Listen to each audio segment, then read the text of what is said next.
All right, it has been a second since we have done a Texans video, but the Texans are the team we probably do the most coverage of on this channel, so we're going to keep doing that. Hey, if you are new to this channel, my name is Craig. Me and my buddy Chris started this channel. We are Detroit Lions fans, and we love talking about NFL teams, especially teams that don't seem to get the love that they deserve from the national media. The Houston Texans, it's a ton of fun to watch the Texans. We were on this train right after you drafted Stroud. I mean, we've been on this since the beginning of the channel. We've been talking about the Texans because we thought they had a good shot.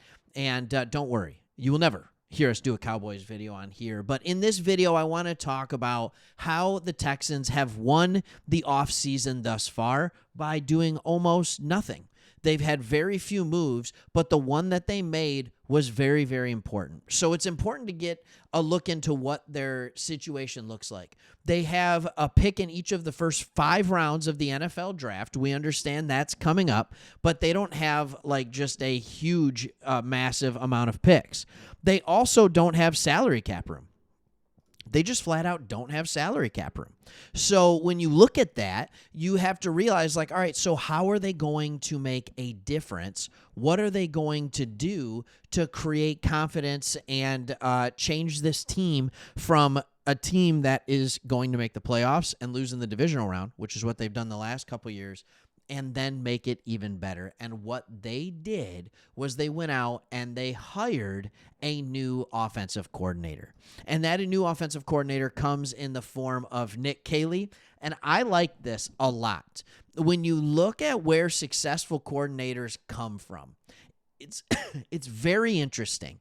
And you're starting to get a lot of coordinators that at some point in their progression through, they were a tight end coach. I think this is very interesting because tight end coaches need to be very familiar with the blocking schemes, but they also need to be very familiar with the passing concepts. So what that allows him to come in and go through is having a good knowledge of what the entire offense looks like. Now, Caley comes from a staff with the LA Rams, so he's going to run a similar offense to Bobby Slowik, but I think the belief is that he's going to be more versatile than Bobby Slowik. He's going to have a better understanding of the full thing, and he's going to have a better ability to make adjustments on the fly, something Slowik didn't do. So here's what we're going to do in this video. We're going to talk about a couple things. We're going to talk about DeMeco Ryans and what he had to say about him. We're going to talk about an anonymous Texans player who just laid in to your former OC. We're going to hear what he had to say, and then we're going to talk about what Caley has to say about your quarterback. Your quarterback's in place. Your defense can play. Your offense has talent. Now the thing that you needed to change was your offensive coordinator. All right, DeMeco Ryans said it was clear. He said it was clear as I kept going through it, talking to people and going through my process, it was very clear that Nick was the right guy for our team.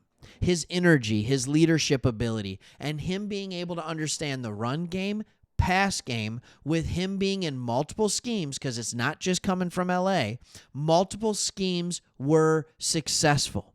Understanding how to tailor the offense to the players that we have, that led me to Nick. I feel really strong in my conviction that he can lead us and get us over the hump. That's what we're talking about. That is what is needed. And he has been in multiple schemes. He started with the New England Patriots in 2015 and as an offensive assistant. He then became their tight ends coach. All right, and he was that until he went to the Rams. So he has seen some of the more successful offensive systems under McDaniels, under most recently McVay. So he's going to have the ability.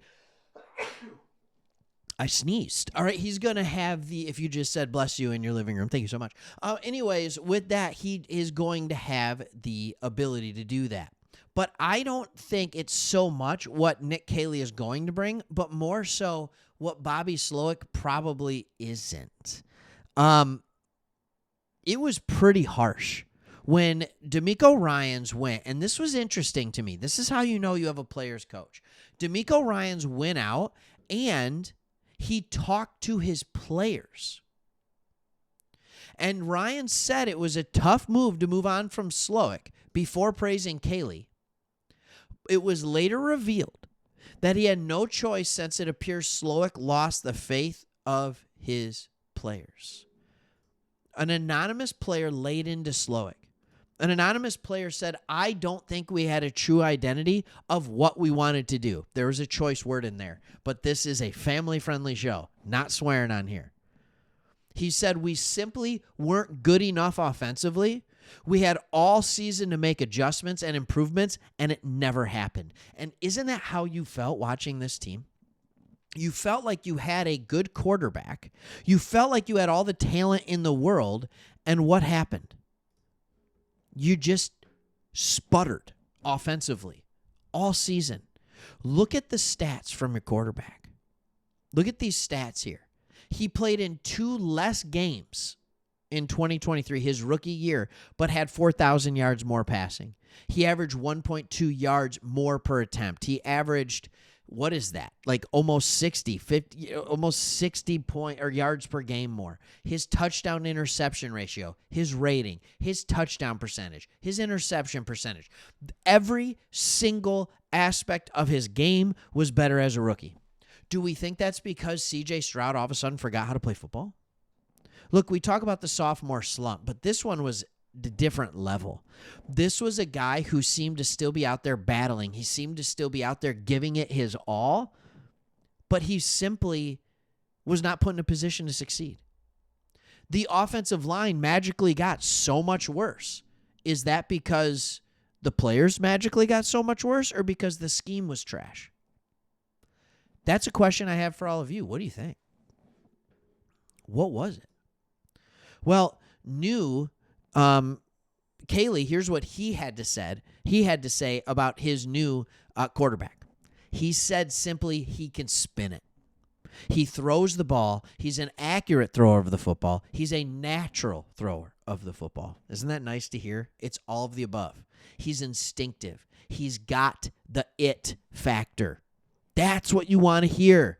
And I agree. You don't take a team from the 2nd overall pick to the divisional round of the playoffs as a rookie quarterback unless you have it. Caley went on to say he's a warrior in terms of his competitiveness, and I've admired him dating back to his college days. I'm really, really excited to have an opportunity to work with him. But it goes beyond just CJ Stroud. He says it's always going to be what's best for our players. We're not pounding a square peg into a round hole. And isn't that what you need to hear? Isn't that what you need to hear as a fan? It's going to be based on the strengths of our quarterback and the guys on this team. That is what it will always be designed around. And he went on to talk about how they're going to change that week by week depending on who they're playing and who they have. That is what you need to see. The marriage that you need to have in the NFL in order to be successful these days, whether you have a good quarterback or not, is a quarterback and an offensive coordinator who are on the same page and who understand what each other are doing. I told you we're Lions fans. You saw the difference it made for Jared Goff when he came to Detroit and he had an offensive coordinator that understood what his abilities were, and they got in sync on this. Now Jared Goff is a top 5 or 10 quarterback in the NFL. CJ Stroud was that in his rookie year.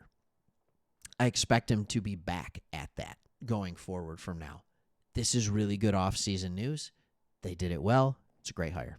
All right, thanks for watching. See you on the next one. More Texans content. Hit that subscribe button if you haven't already. We want to be your go-to place for Texans content and other football content that's non-biased because we're not a fan of the team, even though it's hard to not enjoy what they're doing. All right, see you on the next one.